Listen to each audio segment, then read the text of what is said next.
नमस्कार दोस्तों, एक बार फिर से आप सभी का हार्दिक स्वागत है हमारे इस वीडियो में।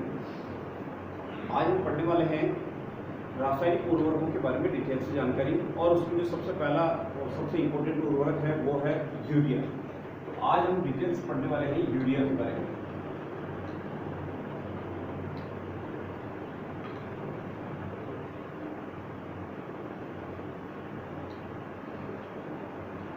देखिए, अपने एग्रीकल्चर 12th के अंदर जो 8वां लेसन अपन पढ़ रहे हैं, लास्ट वीडियो में हमने जो रासायनिक उर्वरक होते हैं उसके बारे में विस्तार से उनके वर्गीकरण को देखा था कि जितने भी रासायनिक उर्वरक होते हैं उनको मोटे तौर पर 5 भागों में बांटा गया है। नाइट्रोजनधारी उर्वरक, फॉस्फेटिक उर्वरक, पोटेशियम उर्वरक, एकल उर्वरक और यौगिक उर्वरक, और उनके वर्गीकरण को हमने लास्ट वीडियो में डिटेल से डिस्कस किया था। अब उससे थोड़ा आगे बढ़ते हैं इस लेसन में। तो कुछ इम्पोर्टेंट जो रासायनिक उर्वरक होते हैं उन रासायनिक उर्वरकों के बारे में डिटेल से जानकारी है कि किसी भी रासायनिक उर्वरक का जब प्रयोग फसल की पैदावार को बढ़ाने के लिए किया जाता है तो वह रासायनिक उर्वरक फसलों की पैदावार को कैसे बढ़ाता है, क्या रासायनिक अभिक्रिया होती है, मृदा के अंदर कैसे उसकी रासायनिक अभिक्रिया होती है, तो उसको हम डिटेल से इस सेक्शन में पढ़ने वाले हैं। तो वैसे 7-8 रासायनिक उर्वरकों के बारे में अपन डिटेल से पढ़ने वाले हैं, लेकिन शुरुआत हम यूरिया से करते हैं। तो यूरिया आज हम पढ़ने वाले हैं, और आप जानते हैं कि भारत के अंदर जो रासायनिक उर्वरकों का जो सबसे ज़्यादा प्रयोग किया जाता है उसमें सबसे ज़्यादा मात्रा यूरिया की प्रयोग में ली जाती है। एक सामान्य परिचय की बात करें तो यूरिया जो है एक कार्बनिक यौगिक का नाम है, और इसका जो रासायनिक सूत्र होता है वो रासायनिक सूत्र होता है NH2CONH2। ये इसका रासायनिक सूत्र होता है, और रासायनिक सूत्र को देख करके आप जरूर पहचान पा रहे होंगे कि ये यूरिया जो रासायनिक उर्वरक है ये नाइट्रोजनधारी उर्वरक है, अर्थात इस रासायनिक उर्वरक के द्वारा पौधों को नाइट्रोजन तत्व मिलता है।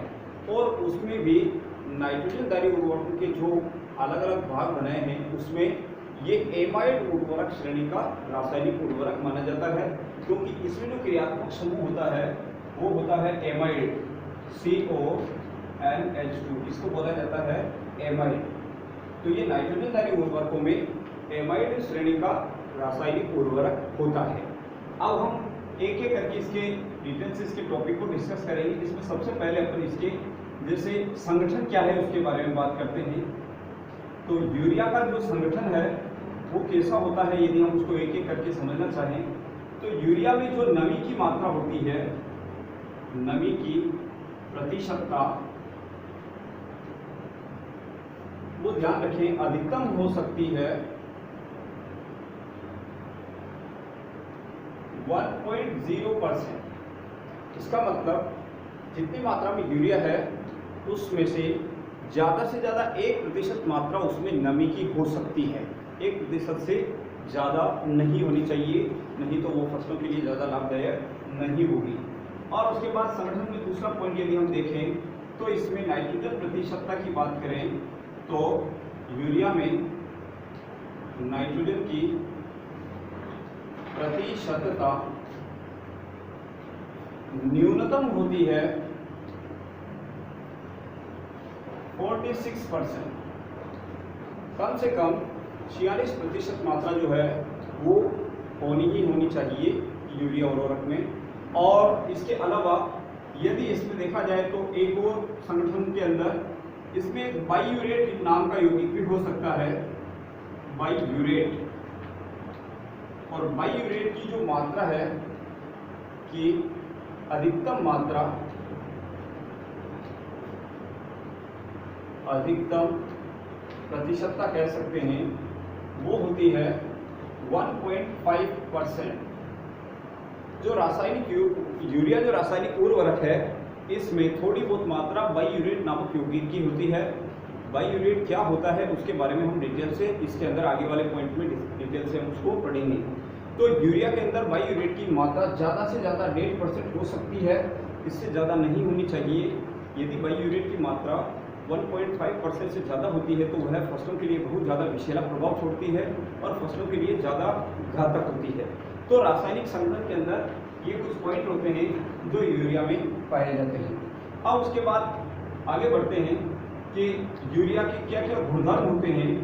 तो गुणधर्मों को देखें तो यूरिया की अगर विशेषता की बात करें तो एक तो ये श्वेत रंग का होता है, दानेदार, श्वेत रंग का दानेदार होता है, ठीक है। इसके अलावा यह जल में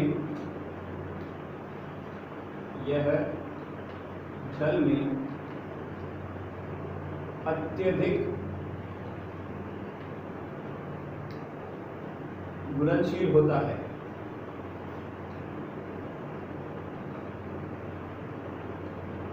यूरिया जो उर्वरक है वो जल में शीघ्र ही घुल जाता है, जल्दी ही घुल जाता है।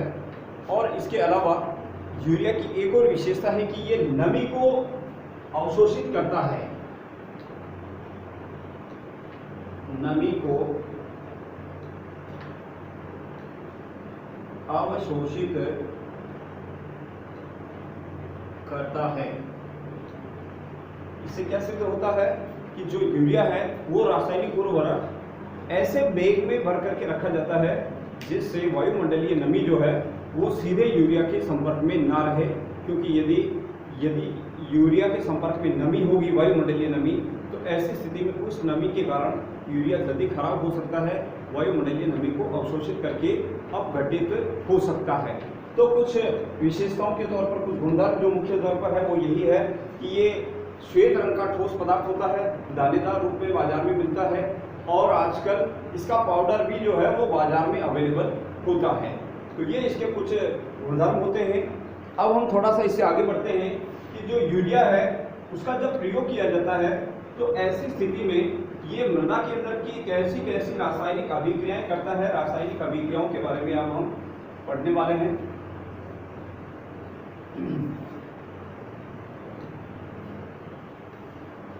मृदा में अभिक्रिया,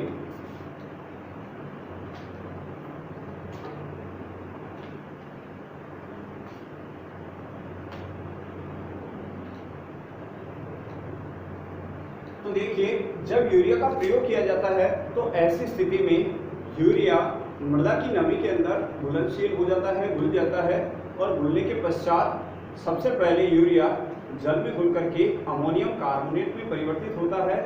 उसका कारण यह है कि यूरिया को पौधे सीधा एमाइड क्रियात्मक समूह के रूप में अवशोषित नहीं कर सकते हैं और उस एमाइड क्रियात्मक समूह के रूप में या यूरिया के रूप में नाइट्रोजन प्राप्त नहीं कर पाते हैं। ऐसी स्थिति में जब यूरिया का प्रयोग मृदा में किया जाता है तो ऐसी स्थिति में NH2CO NH2 जो यूरिया है हमारा, वो यूरिया मृदा नमी में अपघटित हो जाता है और जल अपघटन की प्रक्रिया से अमोनियम कार्बोनेट में परिवर्तित हो जाता है। इसको कहते हैं अमोनियम कार्बोनेट।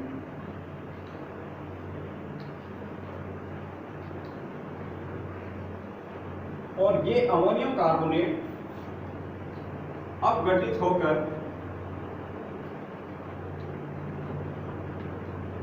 अपघटन की प्रक्रिया से अमोनियम आयन में और कार्बोनेट आयन में परिवर्तित हो जाता है।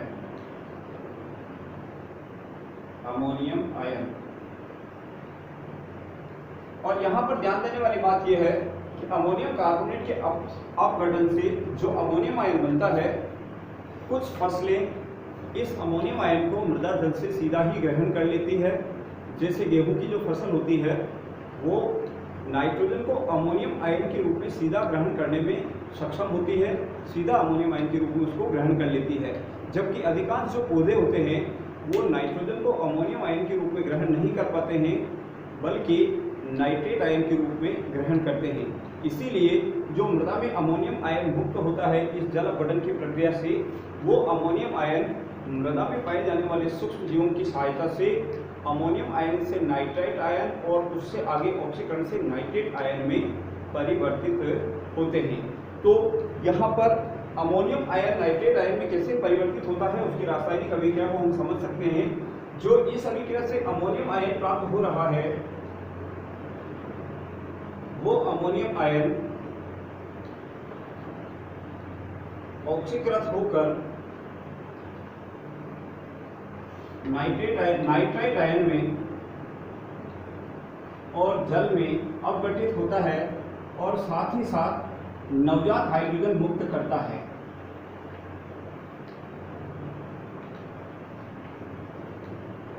नवजात हाइड्रोजन मुक्त करता है और इस प्रक्रिया के दौरान जो सूक्ष्मजीव प्रयोग में लिया जाता है वो होता है नाइट्रोसोमोनास।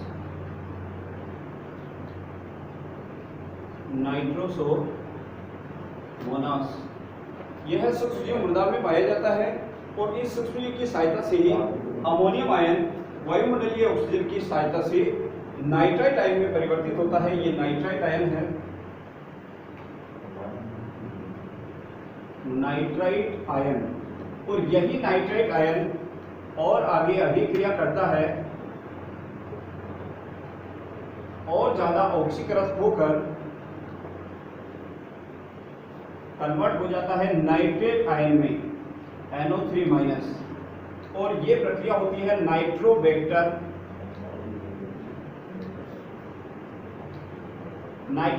जीवाणु की सहायता से ये अभिक्रिया संपन्न होती है और नाइट्राइट आयन नाइट्रेट आयन में परिवर्तित हो जाता है।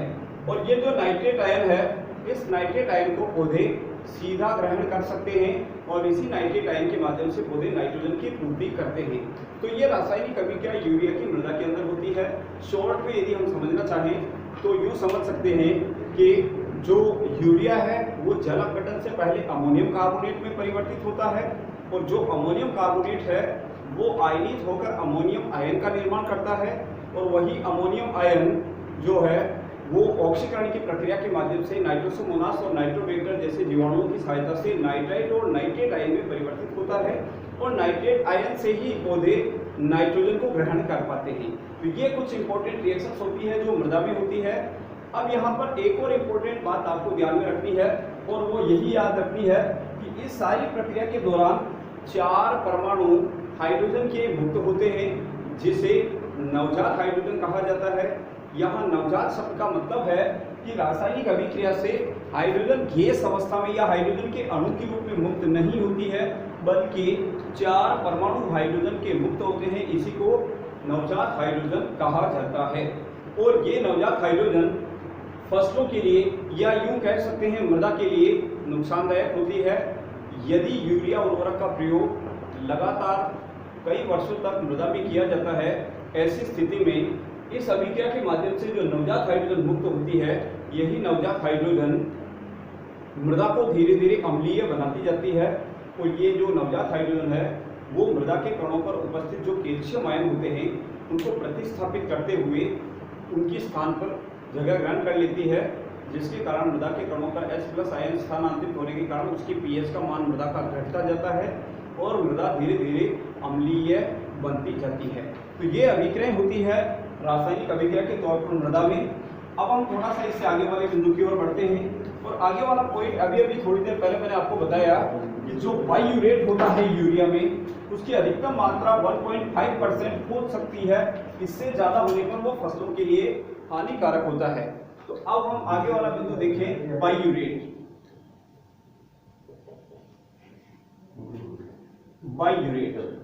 देखिए बायूरेट क्या होता है तो यहाँ पर हमें समझना है बायूरेट एक कार्बनिक अणु का नाम होता है, कार्बनिक यौगिक होता है, लेकिन इसका निर्माण कैसे होता है उसको आप समझिएगा कि जब यूरिया के 2 अणु,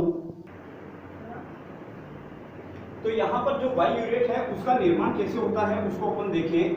तो बायूरेट का निर्माण हमेशा आप ध्यान रखिएगा जो यूरिया रासायनिक उर्वरक होता है जब उसका निर्माण कारखानों में किया जाता है ऐसी स्थिति में यदि किसी भी कारण से तापमान आवश्यकता से थोड़ा सा अधिक हो जाता है ऐसी स्थिति में यूरिया के 2 अणु आपस में जुड़कर जो है वो वापस बायूरेट नामक यौगिक में कन्वर्ट हो जाते हैं। उसकी रासायनिक अभिक्रिया को हम ऐसे समझ सकते हैं जैसे NH2 CONH2, ये जैसे यूरिया का एक अणु है और इसी प्रकार इसके समीप दूसरा अणु यूरिया का हो NH2CONH2, और इसी प्रक्रिया के दौरान यदि तापमान अधिक हो जाता है, तापमान बढ़ जाता है, तो दो अणुओं के अंदर एक हाइड्रोजन परमाणु एक अणु का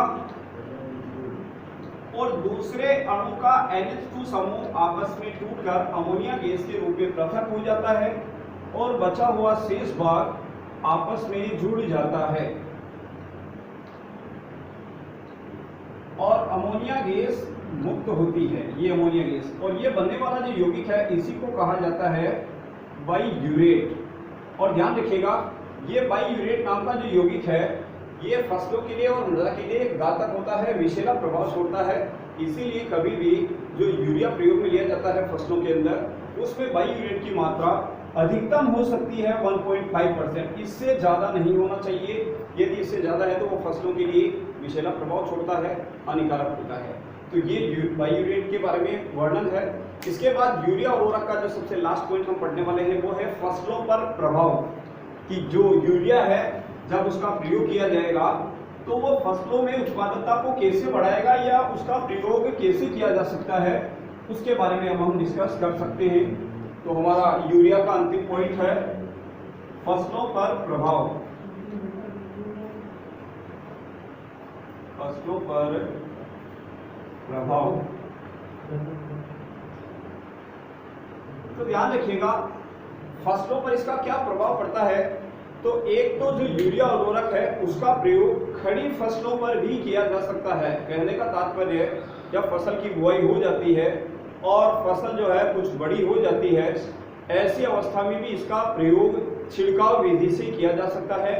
और यूरिया जो उर्वरक है वो लगभग सभी फसलों के लिए लाभदायक होता है, क्योंकि हम सब जानते हैं कि जो पौधों के लिए प्रोटीन का निर्माण होता है, पौधों के लिए सबसे अति आवश्यक तत्व माना जाता है वो नाइट्रोजन है, और नाइट्रोजन का सबसे अच्छा स्रोत होता है यूरिया। तो यूं माना जा सकता है कि यूरिया उर्वरक का प्रयोग लगभग सभी फसलों में लाभदायक होता है। अब उसके अलावा जो यूरिया है वो नमी को अवशोषित करता है, जल में अत्यधिक घुलनशील होता है। तो इसीलिए इसका जब भी प्रयोग किया जाता है उस समय मृदा में नमी का होना आवश्यक है, और नमी होने पर ही इसका प्रयोग किया जाता है। अब इसके अलावा जैसे आजकल जो यूरिया जो उपलब्ध होता है गवर्नमेंट के द्वारा जो उपलब्ध करवाया जाता है उसमें उसको कहते हैं नीम कोटेड यूरिया। तो नीम कोटेड यूरिया का सीधा सा अर्थ ये है कि जो यूरिया बनता है उसके साथ में कुछ विशेष प्रकार के पदार्थ उसमें मिलाए जाते हैं, जैसे नीम की खली। जो नीम की खली होती है उसको जब यूरिया के अंदर मिलाया जाता है तो यूरिया के जो दानेदार अणु होते हैं, कण होते हैं, उन कणों के चारों ओर नीम की जो है वो परत चढ़ जाती है, जिसके कारण यूरिया की जो घुलनशीलता है वो पहले की तुलना में थोड़ी कम हो जाती है। ऐसा इसलिए किया जाता है क्योंकि यूरिया जो है वो जल में अत्यधिक घुलनशील होता है, और जबकि नीम कोटेड जो यूरिया आता है, नीम की परत जब उस पर चढ़ जाती है, ऐसी स्थिति में यूरिया की घुलनशीलता घट जाने की वजह से यूरिया के माध्यम से पौधों को नाइट्रोजन लंबे समय तक मंद गति से प्राप्त होती रहती है, अधिक समय तक उसका प्रभाव रहता है। इसके अलावा लास्ट इसका अंतिम जो प्रभाव है वो हम ये मान सकते हैं कि जो यूरिया है उसका प्रयोग आमतौर पर 2 से 3 टुकड़ों के रूप में किया जाता है। एक तो फसल की बुआई के समय बीजों के साथ मिश्रित करके भी इसका प्रयोग किया जाता है। यूरिया की कुछ मात्रा का प्रयोग फसल के उग जाने के पश्चात, उसके बड़ी हो जाने के पश्चात भी उसमें जो है उसकी जड़ों के नज़दीक रख करके भी उसको दे करके भी किया जाता है, और कभी कभी उसका प्रयोग खड़ी फसलों में छिड़काव विधि के द्वारा छिड़क करके भी किया जाता है। इस तरीके से यूरिया के माध्यम से पौधे नाइट्रोजन तत्व को ग्रहण करते हैं, और नाइट्रोजन तत्व की पूर्ति हो जाने पर पौधों की वृद्धि बढ़ जाती है, और उससे फसलों की जो पैदावार है वो भी बढ़ जाती है। तो इस प्रकार से आज के वीडियो लेक्चर में हमने यूरिया के बारे में डिटेल से देखा कि यूरिया का रासायनिक संघनन कैसा होता है, उसकी क्या विशेषताएं हैं, क्या गुणधर्म है, और मुख्य बिंदु है कि उसकी मृदा में अभिक्रिया कैसे होती है, उसकी रासायनिक अभिक्रियाओं में क्या चीज़ की सावधानी रखनी चाहिए, कौन कौन से पदार्थ बनते हैं बाई प्रोडक्ट के रूप में, बाईयूरेट क्या होता है, और ये यूरिया जो है उर्वरक उसका फसलों पर क्या प्रभाव पड़ता है। ये सारी चीज़ें आज हमने डिस्कस की है। उम्मीद करता हूँ आपको ज़रूर समझ में आई होगी। तो आज की वीडियो लेक्चर में बस इतना ही। धन्यवाद।